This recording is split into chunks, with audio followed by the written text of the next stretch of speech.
It's standing room only on Mio Stadium tonight because with just 30 hours to go to the big match, we thought we'd invite two sets of football supporters from Singapore into the studio and they're football fans, Jen, who this game means quite a lot to. That's right, ladies and gentlemen. May I present to you the Singapore Chelsea Supporters Club on my left? Come on, Chelsea! And the Manchester United Supporters Club represented by United for United on my right.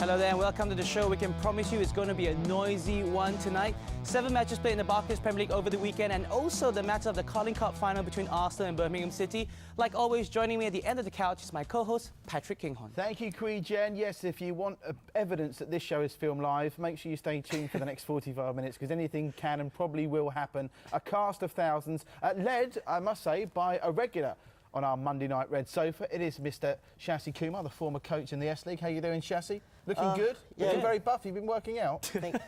Thanks, Patrick. Yeah. I'm only jealous, buddy. Don't worry about it. I've been up and about watching some S League games and trying to keep fit, Yeah, Patrick. I've been watching some S League as well. I've enjoyed it. And as is a man on the couch, but we'll come to that later.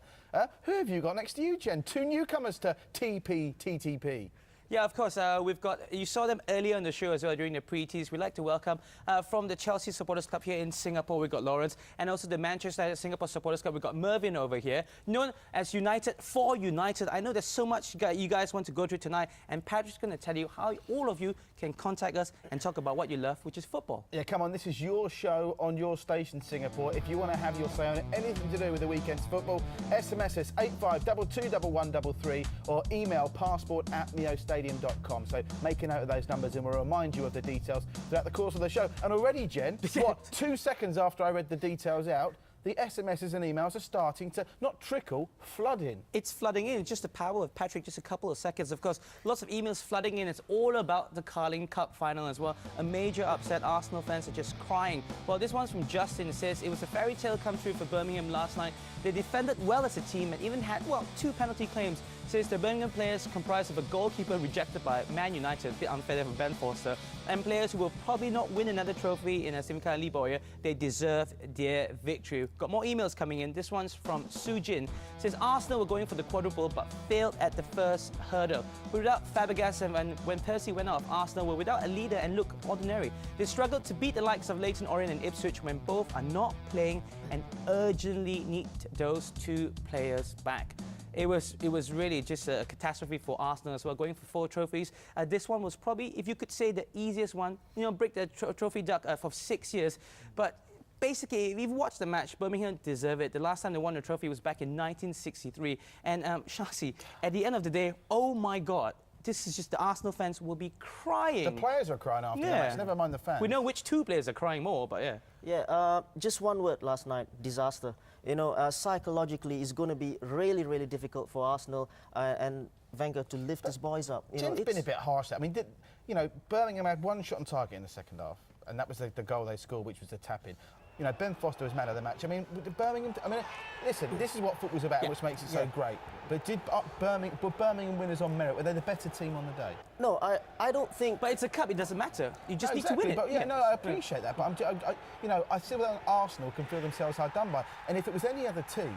And we'll bring the guys in there, actually, because this concerns Manchester United probably more than Chelsea. Sorry, Lawrence. But Mervyn, Arsenal are still your closest challengers for the title. And even though, as Jen quite rightly says, this is what happens in football and why we love it so much, the Arsenal players look demoralised and deflated. And it could be that what happened yesterday at Wembley has handed the title to United. Well, it's definitely handed the initiative to United. That's the word. Great word. Safe. Initiative. That's right. So you're confident now that, I mean, you were watching that, enjoying it last night? Well, knowing that United, it's the way we're going to pick it up, we're just going to take the initiative. We're going to say, hey, it's our title to win, not to lose. Yeah. Okay, let's get Lawrence in here. As a Chelsea fan watching, I wouldn't want to say that you took pleasure from watching Arsenal lose. But getting from the match, what does that do for the likes of for Chelsea as well? Because fourth spot, they've got their own problems. Yeah, does that give you a bit of confidence to see Arsenal struggling like this in a match they should have won?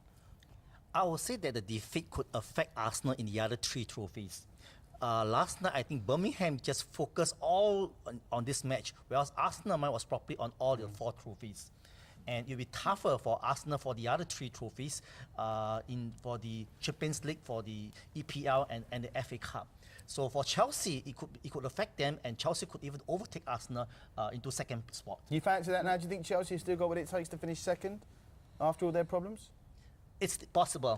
Mathematically You weren't possible. very confident there. It wasn't that confident. Of course, the problem's out for Arsenal. Robin van Persie, if you saw him walking up the steps to get his runners-up medal, he could barely move. So now Van Persie, Fabregas, Walcott, and as the chaps have already said, league game, Orient, and then Barcelona. Don't forget, keep your SMSs and emails coming in on the League Cup, on the BPL games that have just been, or on the games that are about to come. I mean, the big one everyone's talking about, Stoke and West Brom tonight. I'm joking. Chelsea against Manchester United.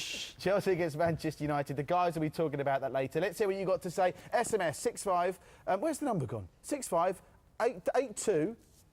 Give me the number, Jen. I've got the number. Give me the number. Give me the number. It's where is it? It's 85221111. 85221133 or passport at miostadium.com. There it is. We want to hear from you. Have your say. It's your show on your station, Singapore. We'll be back in a couple of minutes. But before we go, let's meet the first of our 2 contestants on the game show. It's Yusri with the lovely Delphine.